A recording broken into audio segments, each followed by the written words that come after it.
Hello बच्चों, मैं विशाल यादव आपका अपना चैनल स्टडी पॉइंट 288 पे स्वागत करता हूँ। आशा करता हूँ कि आप लोग स्वस्थ होंगे और बिल्कुल अच्छी तरीके से होंगे।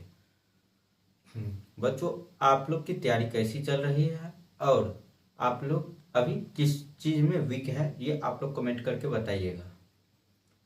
बच्चों, मैं आज आप लोग के लिए क्लास 10th मैथ का चैप्टर नंबर 9 यानी प्रश्नावली 9.1 का क्वेश्चन नंबर 5 लेकर आया हूँ। तो चलिए हम लोग शुरू करते हैं। उससे पहले जितने नए बच्चे हैं चैनल को सब्सक्राइब कर लीजिएगा, नए पुराने मित्र का वीडियो को लाइक और वीडियो को शेयर कर दीजिएगा। तो चलिए हम लोग शुरू करते हैं। आज हम लोग क्या देखेंगे? प्रश्नावली 9.1 का क्वेश्चन नंबर 5 देखेंगे। तो चलिए क्वेश्चन को हम लोग पढ़ लेते हैं। क्वेश्चन में क्या कहा जा रहा है? भूमि से 60 मीटर की ऊंचाई पर एक पतंग उड़ रही है। क्या कहा जा रहा है? भूमि से 50 मीटर की ऊंचाई पर एक पतंग उड़ रही है।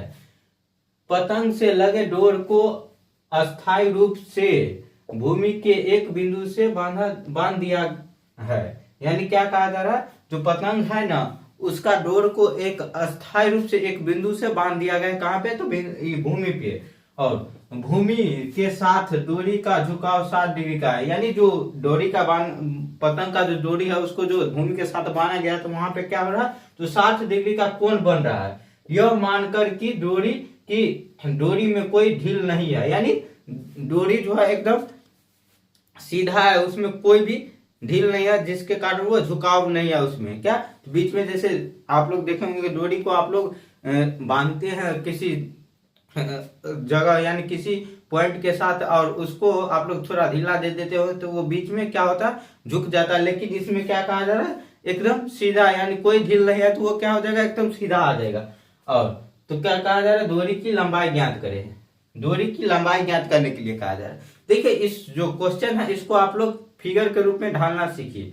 आप लोग जो इसको पढ़कर फिगर बनाना सीख जाइएगा तो आप लोग क्वेश्चन को सॉल्व कर लीजिएगा एकदम आसान तरीका से। तो चलिए इसको हम लोग फिगर के रूप में कैसे ढालते हैं उसको आप लोग देखिएगा। तो चलिए क्या कहा जा रहा है? भूमि से 60 मीटर की ऊंचाई पर क्या कहा जा रहा है? यहां मान के चलिए एक ये जो जगह है यह भूमि है। भूमि से 60 मीटर की ऊंचाई पर क्या है? 60 मीटर, कहीं यहाँ पे कोई पॉइंट है 60 मीटर पे, वहां पे क्या एक पतंग है। क्या एक पतंग है? और पतंग की दूरी जो है अस्थायी रूप से भूमि के एक बिंदु से बांध दिया गया है। यानी भूमि के एक बिंदु से बांध दिया गया है, जिसके साथ वो झुकाव कितना डिग्री का होता है? तो 60 डिग्री का।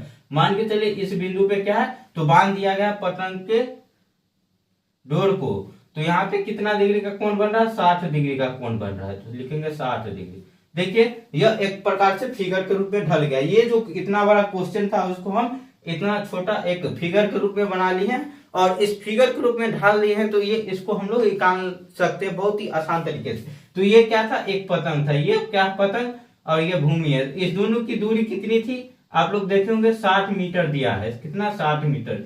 और ये वाला हम लोग को निकालने के लिए कहा जा रहा है। क्या? पतंग की जो ये दूरी की जो लंबाई है इसे निकालने के लिए कहा जा रहा है। तो चलिए हम लोग इसका नामकरण कर लेते हैं ABC।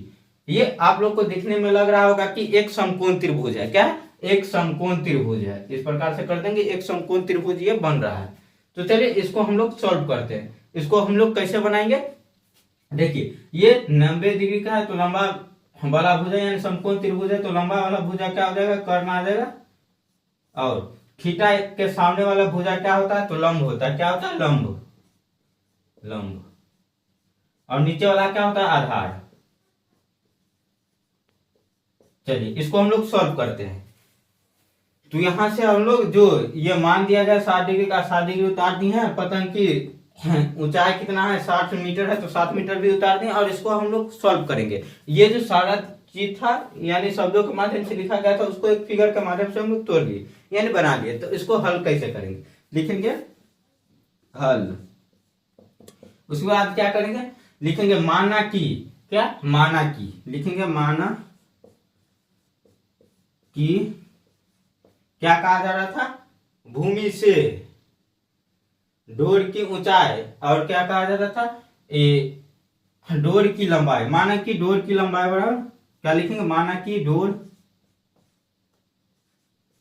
की लंबाई बराबर AC। क्या AC माने हैं, फिगर में हम लोग क्या माने AC, तो AC लिख देंगे। और उसके बाद लिखेंगे क्या, और पतंग की ऊंचाई, पतंग की ऊंचाई बराबर क्या है, AB बराबर का 60 मीटर। कितना है, 60 मीटर, तो 60 मीटर लिख देंगे। और थीटा बराबर कितना दिया गया है, तो थीटा लिख देंगे। और कितना दिया गया है देखिएगा, थीटा बराबर 60 डिग्री दिया गया है। कितना, 60 डिग्री दिया गया है। तो यहां से हम लोग लिख दिए, जो यहाँ पे दिया गया था उसको यहाँ पर लिख दिए। उसके बाद हम लोग सॉल्व करेंगे, क्या करेंगे उसके बाद सोल्व। चलिए, तो पतंग की ऊंचाई कितना, AB बराबर 60 मीटर हो गया। तो लिखेंगे अब समकोण त्रिभुज ABC में आप लोग त्रिभुज का साइन इसी प्रकार से बनाएगा, और एक प्रकार से इसी प्रकार से आप लोग सॉल्व कीजिएगा, यानी एक सिस्टमेटिक ढंग से सॉल्व कीजिएगा क्वेश्चन को। तो आप लोग को एग्जाम में पूरा नंबर देगा। अच्छा तरीका से सॉल्व कीजिएगा, जिस तरह से हम लिखकर सॉल्व करें उस प्रकार से लिखिएगा। तो क्या हो जाएगा, यहाँ समकोण त्रिभुज ABC में। उसके बाद देखिए हमें क्या निकालना है, हमें निकालना है, देखिए कर्ण निकालना है, यानी पतंग की जो लंबाई है या डोर की लंबाई उसको निकालना है। और पतंग जो ऊंचाई पे, जितनी ऊंचाई पे है वो दिया गया है, यानी हमको क्या निकालना है, लंब दिया गया है और कर्ण निकालना है। तो हम लोग किसका प्रयोग करेंगे, किस फॉर्मूला का प्रयोग करेंगे, साइन का प्रयोग करेंगे। साइन थीटा बराबर क्या होता है, तो साइन थीटा बराबर कितना होता है, लंब बटे का कर्ण होता है। लंब बटे का कर्ण होता है। लंब बटे का कर्ण होता है, क्या होता है, लंब बटे का कर्ण। या आप लोग क्वेश्चन में P बटे का H भी लिख सकते हैं, क्योंकि लंब को हम लोग परपेंडिकुलर कहते हैं इंग्लिश में, और कर्ण को हाइपोटेन्यूस कहते हैं यानी H कहते हैं, और नीचे वाले को क्या कहते हैं, तो B कहते हैं यानी बेस कहते हैं। तो इस प्रकार से हम लोग लिख देंगे यहाँ पे। अब उसके बाद हम लोग साइन, और उसके बाद थीटा का मान कितना है वो देंगे। थीटा का मान 60 डिग्री है तो 60 डिग्री देंगे, 60 डिग्री। उसके बाद बराबर लंब का, देखिए लंब कितना है AB, तो AB उतारेंगे AB। और क्या है, कर्ण कितना दिया गया है, तो AC दिया गया है, तो AC लिख देंगे। यहां तक आप लोग को कोई प्रॉब्लम नहीं ना, समझ में नहीं आ रहा होगा तो आप लोग वीडियो को पीछे करके देखिएगा, या तो दोबारा देख लीजिएगा, समझ में आ जाएगा, क्योंकि हम बहुत ही आसान तरीके से समझा रहे हैं आप लोग को। देखिए यहां तक हम लोग लिखते हैं साइन 60 डिग्री। साइन 60 डिग्री का मान कितना होता है आप लोग बताइएगा, तो साइन 60 डिग्री का मान कितना होता है, √3/2। और जो बच्चे को ये चार्ट नहीं याद है तो आप लोग जाइएगा चैप्टर 8 जो है प्रश्नावली 8.2, उसके लास्ट में एक तालिका दिया गया है, उसमें आप लोग देखिएगा। तो sine cos cosec sec cot इस सभी का मान दिया गया है, आप लोग वहां से याद कर सकते हैं। तो क्या आ जाएगा, साइन 60 डिग्री का मान √3/2 होता है, और उसके बाद √3/2 है। उसके बाद बराबर AB का मान कितना दिया गया है, तो AB का मान 60 डिग्री है, तो 60 मीटर है, तो 60 दे देंगे। और AC का मान नहीं पता है तो AC ऐसे ही लिख देंगे। क्या, AC का मान नहीं पता है तो AC इसी प्रकार से लिख देंगे जिस प्रकार से है। चलिए अब इसको कोना कोनी गुना कर देंगे, तो कोना कोनी गुना पर करने पर क्या आ जाएगा, √3 AC बराबर का, इसको गुना करेंगे कोना कोनी तो 120 आ जाएगा, 7 दूनी 120। उसके बाद AC बराबर कितना आ जाएगा, AC बराबर का ये कितना आ जाएगा, 120 बटे का √3। तो इसको गुना कर देंगे √3 से ही, कितना बटे √3।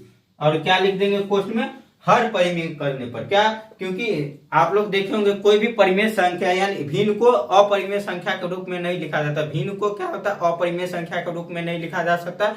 उसको हर हमेशा भिन्न को किस रूप में लिखा जा सकता है, तो परिमेय संख्या के रूप में ही लिखा जा सकता है। तो लिखेंगे हर परिमेय करने पर, परिमेय करने पर। देखिए यहाँ पे स्पेस कम हो रहा है, क्योंकि हम इस साइड लिख लिए थे, ज्यादा स्पेस ले लिए थे, इस कारण से इस साइड कम हो रहा है।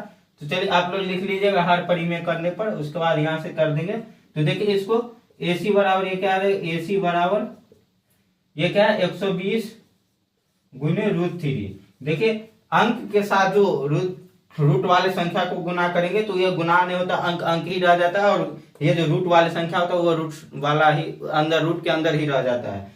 और नीचे में देखिए, नीचे में जो रूट थ्री है तो यहाँ से एक थ्री निकल जाएगा। जैसे आप लोग देखे होंगे रूट अंदर 9 को हम लोग किस तरह से लिखते हैं, तो रूट के अंदर 3 गुने 3 लिखते हैं और एक 3 बाहर निकाल लेते हैं, यानी 2 3 रहता है तो एक 3 बाहर निकल जाता है। जिस प्रकार जैसे हम लोग क्या करते हैं, 3 का स्क्वायर 9 करते हैं, 2 का स्क्वायर 4 करते हैं, तो 4 में रूट अंदर 4 रहेगा तो हम लोग 2 को निकाल लेते हैं, 1 2 को छोड़ देते हैं। जैसे 3 का स्क्वायर करते हैं यानी 3 गुने 3 करते हैं तो 9 हो जाता है, और 9 को रूट के अंदर डाल लेंगे तो वो क्या आ जाएगा, फिर से एक 3 आ जाएगा। इस प्रकार से होता है। तो चलिए इसको हम लोग काट लेते हैं। तो ये कितना आ जाएगा, 3 से काटेंगे 40, तो AC बराबर कितना आ गया, AC बराबर 40 √3 आ गया। उसके बाद हम लोग क्या लिखेंगे, यहीं से आंसर नहीं लिखेंगे, इसको हम लोग एक सिस्टमेटिक ढंग से लिखेंगे। तो क्या लिखेंगे, अतः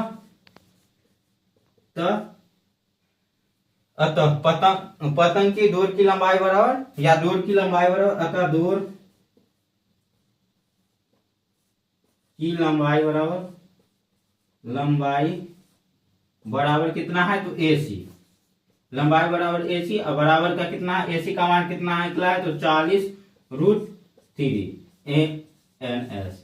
इस प्रकार से आप लोग लिखिएगा तो एग्जामिनर पूरा का पूरा मार्क्स देगा, 5 में 5 मार्क्स, क्योंकि ये 9 चैप्टर में से एक क्वेश्चन परमानेंट रहता ही रहता है। 9 चैप्टर जो है प्रश्नावली 9.1, इसमें एक ही प्रश्नावली है, उसमें करीब 16 क्वेश्चन है, 16 में से एक क्वेश्चन प्रत्येक वर्ष आता ही आता है। यानी इस चैप्टर को आप लोग सॉल्व कर लीजिएगा तो आप लोग का 5 मार्क्स फिक्स हो जाएगा।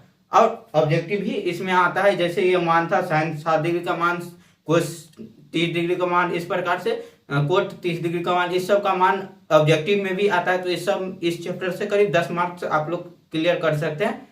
चलिए, जितने बच्चे अभी तक लाइक नहीं किए लाइक कर दीजिएगा। लाइक करने से क्या होता है, थोड़ा वीडियो आगे की ओर चलता है, यानी यूट्यूब को समझ में आता है कि बच्चे को समझ में, यानी जो देख रहे हैं व्यक्ति उनको समझ में आ रहा है, और जो बनाए हैं वीडियो वो अच्छा है तो अधिक से अधिक लोगों तक शेयर करता है। तो देखिए, आप लोग को भी ये सवाल देखने से आप लोग का भी भला हो जाएगा और कुछ मेरा भी सहायता हो जाएगा। तो आप लोग थोड़ा लाइक कर दीजिएगा, और चैनल को जो बच्चे सब्सक्राइब नहीं किए सब्सक्राइब कर दीजिएगा, और वीडियो को शेयर कर दीजिएगा ताकि दूसरे बच्चे का भी तैयारी अच्छी तरीके से हो सके।